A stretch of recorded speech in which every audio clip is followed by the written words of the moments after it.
Hi, I'm Laura Sarchet, and I'm the Inclusive Higher Education GA at the University of Rochester. Today we are talking about self-determination theory. So to give a little bit of context, self-determination theory helps all groups of students and us as faculty and staff too. So you may have students in the tour program in your classes. These are BOCES students who are auditing classes at the undergraduate college. You may have students registered with the Office of Disability Resources in your classes who receive accommodations, and you may have other neurodiverse and neurotypical students in your classes as well. And all of the students in your classes will benefit from your understanding of self-determination theory. So the goal for today is that you will develop your understanding of self-determination theory and its components and take away one action step for your own practice. So let's talk about the origins of self-determination theory. It actually originated from two professors at Rochester, the University of Rochester, Edward Deci and Richard Ryan. And they are both Professor Emeriti now in the School of Arts and Sciences. And they started developing this theory about motivation, intrinsic and extrinsic motivation, and then wrote a book in the 1980s called Intrinsic Motivation and Self-Determination in Human Behavior. Both of these authors have written many other articles around self-determination theory and its impact in psychology, in the education field, and beyond. So motivation is in self-determination theory is based on kind of this degree of how intrinsic or extrinsic the motivation is. So in other words, people can feel more pressured or controlled to behave a certain way, or they may feel like they have choice in how to behave. And, so those motivators can be rewards or punishment or pressures, or they can be more internalized, such as value or interest or enjoyment. So one of the main concepts of self-determination theory is that all humans have three psychological needs that need to be met in order to achieve well-being, and these all relate to motivation.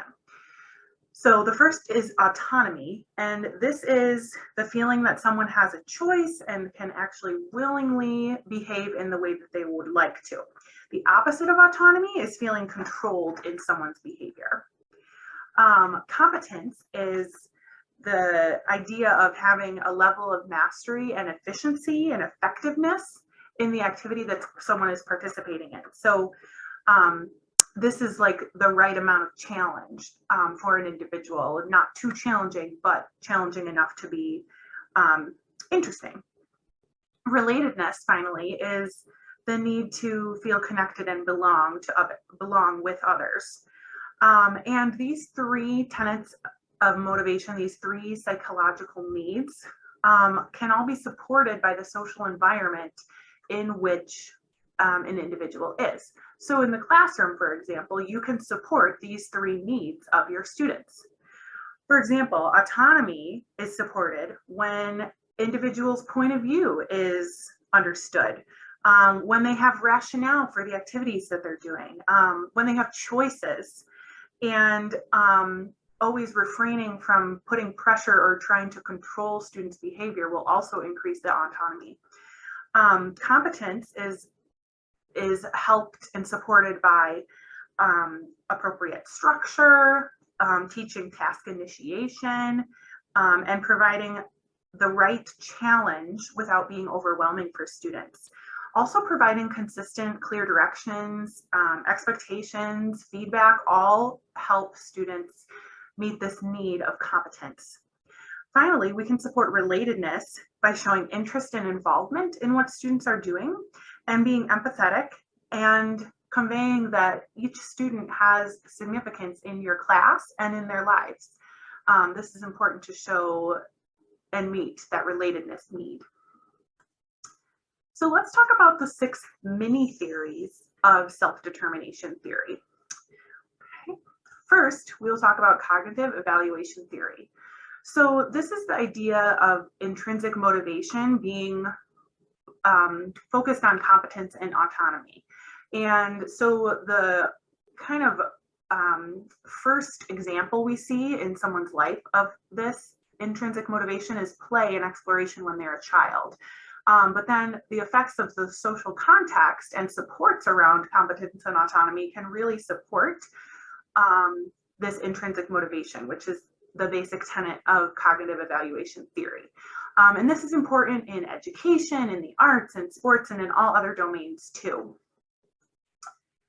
The second mini theory is organismic integration theory.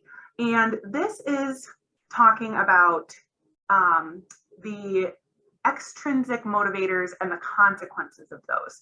So extrinsic motivators are actually on a continuum, and some of them are more controlling and some of them are more internalized. And depending on that level of extrinsic motivation, someone can either resist or adopt or actually deeply internalize that motivation.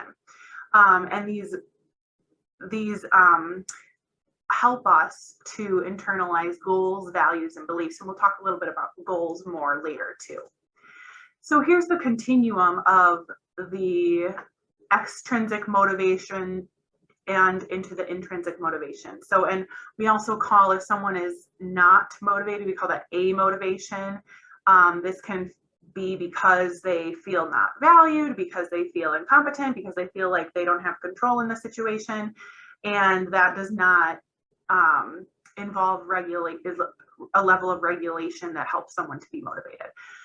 So these levels of extrinsic motivation go from when we're working towards rewards and punishment, that is externally regulated. And then sometimes we can use internal rewards and punishment, maybe that the student themselves has put in place. And this is becoming a little bit more integrated, a little more intrinsic.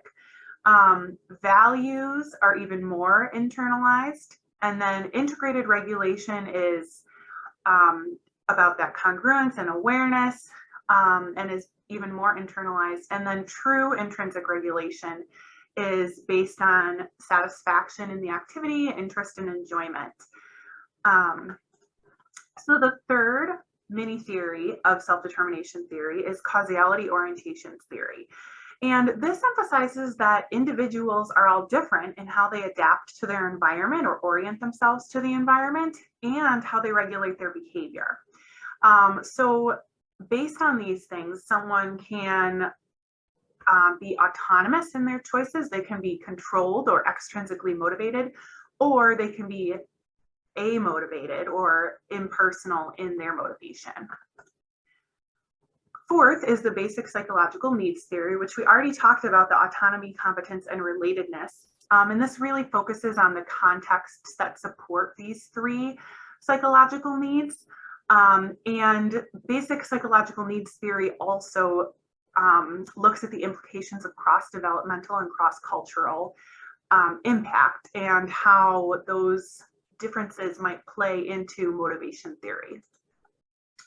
Fifth is goal contents theory. And this is the idea that the varying degrees of intrinsic and extrinsic goals actually have an impact on wellness. So if someone is focused more on intrinsic goals of growth, relationships, and community, they're likely to have a higher sense of wellness. If they're focused on extrinsic goals of appearance, finances, and fame, they will have a lower sense of well-being. Finally, relationships motivation theory really focuses on that third tenet of the psychological needs. And this is the development and maintenance of close relationships. And the theory states that basically at least some interactions with others are essential for everyone's adjustment and well-being. And that might be different based on the individual, but that is one essential need that we all have. So think about how you can self-reflect and how can you utilize or promote self-determination theory for yourself and for your students in the classroom. If you have other ideas about how to be more inclusive in your classroom, please let me know. You can reach me at ihega@rochester.edu. Thank you.